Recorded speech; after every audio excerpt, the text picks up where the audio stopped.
Why I think Labour has lost the next election, although it even hasn't happened yet, that's what I want to talk about in my video. So, let's get started!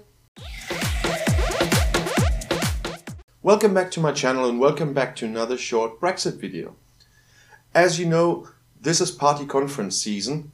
The Lib Dems have finished their party conference already and now it was Labour's turn. And on this party conference there were some votes which in my opinion sealed the fate of the Labour Party for the next election. As I stated before, in a situation like this, you need a clear manifesto regarding Brexit. You either have to be a Remain party or you have to be a Brexit party. The Lib Dems have made this quite clear by their decision to be a Revoke party. The Brexit party made it quite clear that they are a no-deal Brexit party. I'm expecting the Conservatives to make a decision on their upcoming conference to vote to be a Brexit party. Well, not Brexit party, but to be a party standing with a manifesto for a clear Brexit. I can't say now if they will vote for a Brexit with a deal or for a no-deal Brexit, but still they will be definitely a party in favor of Brexit. Labour had the chance to make a decision themselves to get a clear position. As I said in another video before, Labour has a very confusing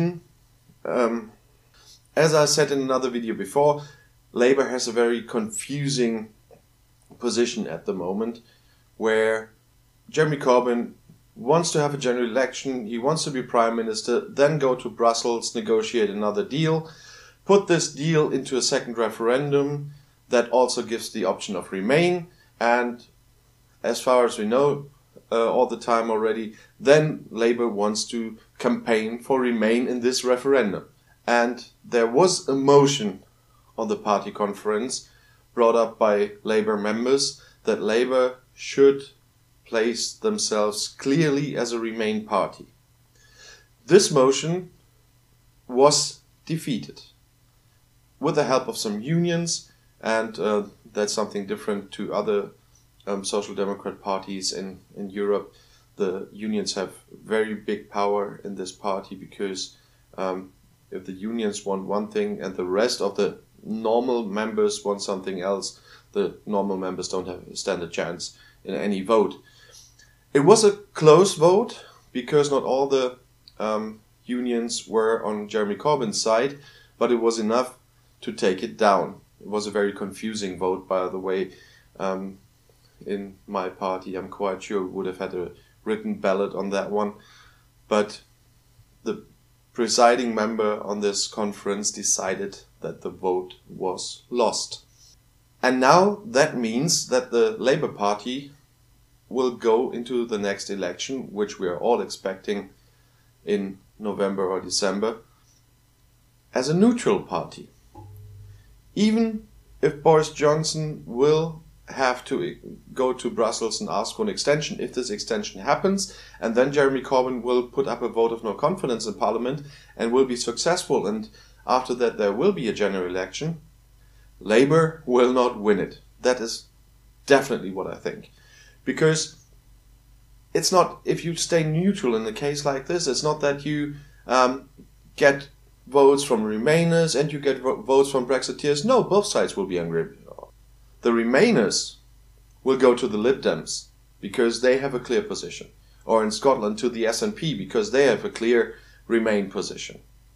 And Brexiteers, they will either go to the Conservatives, depending on how that will work out on their conference now and what kind of Brexit the voters want, or to the Brexit party.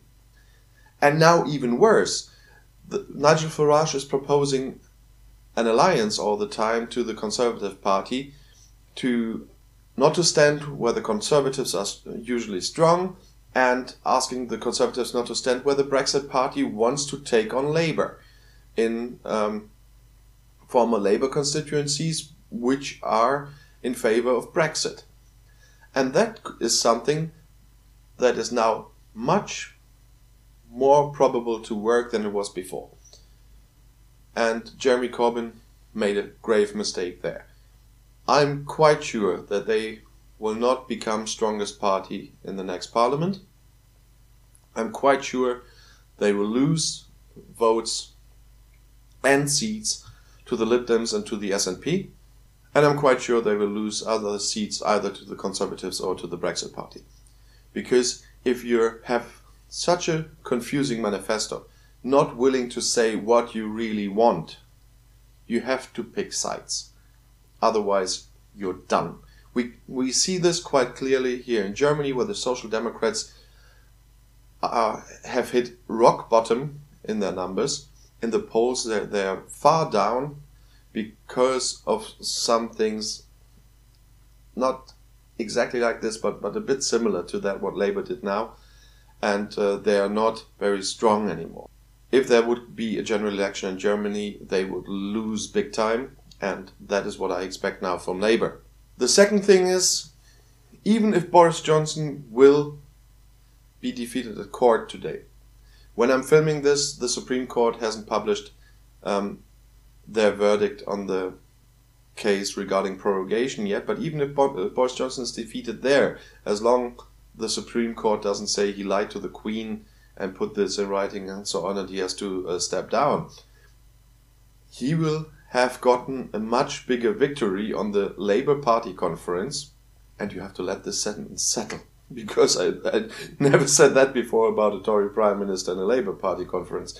He will have a much bigger victory there than the defeat at court would mean. It might happen now that he will have to ask for an extension at the European Union, but he can put the blame on the opposition in Parliament if he's still Prime Minister that time, and then he can make a very strong campaign for Brexit.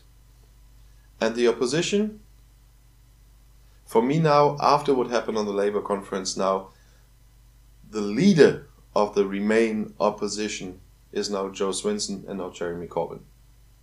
We knew all that he is a Brexiteer, but for his own views and his own interests, he put the party in grave danger now. That is my point of view. That's all for now on this topic, what I wanted to say. I will later on bring you a video when I know the results from the Supreme Court. For now, I just want to thank you. Don't forget to subscribe to my channel if you haven't done so yet, and click the bell so you'll be informed when my next Brexit video will come out. Have a nice day until then, and I'll see you soon.